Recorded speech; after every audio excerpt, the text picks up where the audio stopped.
Hey friends, welcome back to another episode of Coffee with Hales. We had a snow day here today, so I thought what better way to use my snow day than to start my 2026 garden. So I decided let's go ahead and get my onion seedlings going for the 2026 season.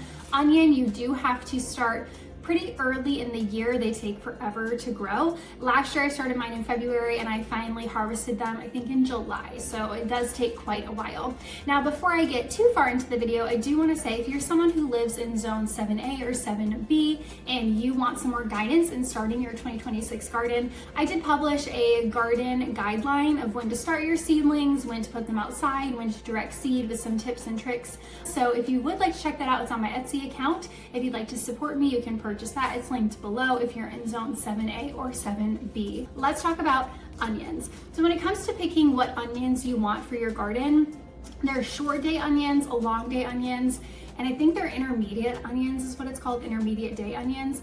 I grow intermediate day onions because of the way the sun is here. It depends on if you have a lot of sunlight or a little sunlight will determine what type of onions you should be growing. So definitely make sure you check out what would be best in your area to grow. Last year I did all yellow onions. I do have some yellow and red onions coming in the mail. My seeds haven't arrived yet, so these are from last year. I'm gonna start with these ones because onions do take forever. So you can start your onion seedlings in pretty much anything. I have these little seed starting cups here that I like to use. They've worked really well for me. Some people will also use red solo cups. There's a lot of different ways you can start seedlings. Now I do a few different methods, which I will show you on my channel as we go into the gardening season. When it comes to onions, because you don't want to transplant them until you put them outside, I like to start them in a little bit larger of a container. I will just go ahead, take a Sharpie and label onion. I know it might sound silly, but I forget to label stuff all the time when I'm gardening. That's like the number one thing you need to do is label. Label everything that you're doing, how specific you can get, because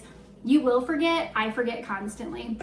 You also want to make sure you mark your calendar. So it's important for you to be tracking when you are direct seeding or when you're starting certain seedlings, because that gives you a timeline of when they're actually supposed to be ready to harvest. There's different plants that you know in 90 days they'll be ready to harvest, in 60 days they'll be ready to harvest, in 120 days they'll be ready to harvest. So this is a good way for you to be able to track when your items should be ready. So you're not wondering, are they dying or why aren't they producing? How long has it been? So I'm gonna go ahead and right here on January 26th, we seeded our onion seedlings.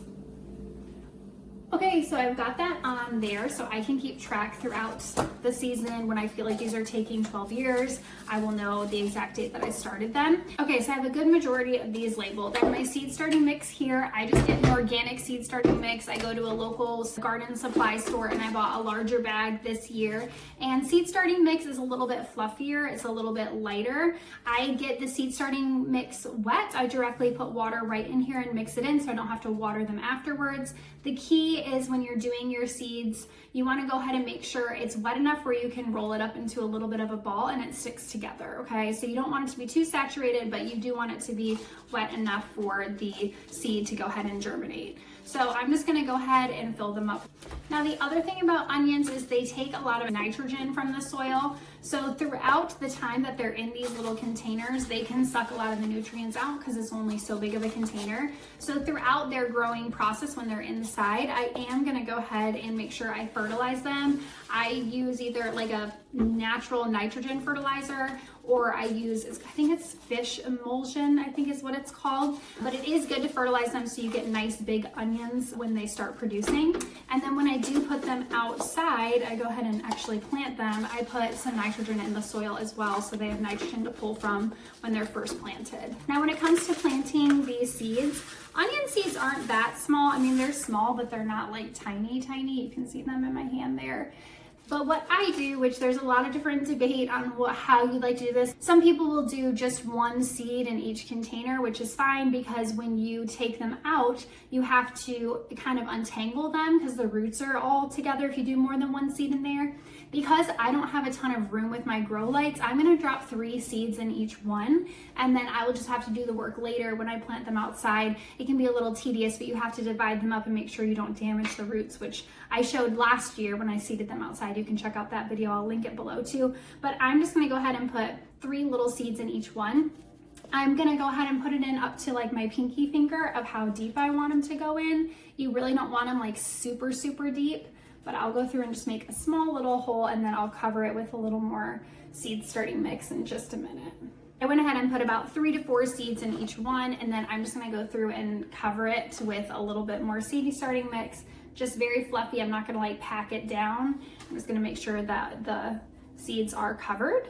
Okay, so my first little batch is done. I'm gonna repeat this a few different times with the seeds that I have left. Once the onions are completely grown in your garden bed, you know that they're ready to harvest when the stalks fall over, and then you harvest them just by gently kind of working them out of the soil. What's nice about onions is they're a really easy vegetable to store. So I have onions still in my basement that I pulled out of my garden last July, so they still work great. The other thing about onions is when you pick them, you have to let them cure. So I let them cure outside for just a couple of days, and I haven't had any of them spoil or anything so far, so they look great and I've been using them.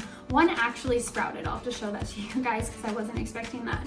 So I just wanted to keep growing it. From there, what I will do is go ahead and put these under the grow lights and then wait a few days for them to germinate. Okay, so I've got all my seedlings here in this tray, and what I do, which again, everyone does stuff differently, and this was something that I've seen people say not to do online, but this is what I've done and it's been successful for me. I'm gonna go ahead and mist the top of my little seedlings, so there's just a little bit of moisture up at the top. You don't want to oversaturate.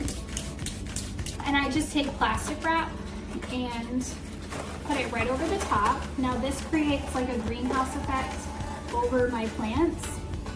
I do this pretty much with all my seedlings. If you look online, some people say not to do this because it encourages bacteria growth and you don't want any type of like bacteria. I just put it on top to really try to get the seeds to germinate. But usually as soon as I see the plant start to germinate, which means it pops up in the soil, I take it off.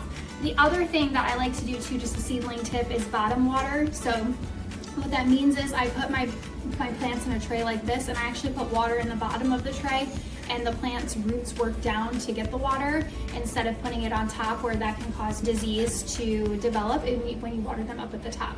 Now the onion seedlings at the beginning, we will water at the top and then we'll bottom water after that. So I think all in all, I planted between 35 and 45 seeds. So this is just my beginner. I would like to do 100 onions this year. That is my goal. We'll see if I end up making it, but I hope this was helpful. If you want to follow along in my 2026 journey, I am a beginner gardener. I'm going on year 5. I've really learned through experience and through making my own mistakes. So if you want to follow along to see my successes and my failure and everything we can learn between, make sure you subscribe to the channel and take a look at my Be a Rebel, Grow Your Own Food playlist for lots of tips and tricks for the gardening season. Thanks for watching, and I'll be talking to you soon.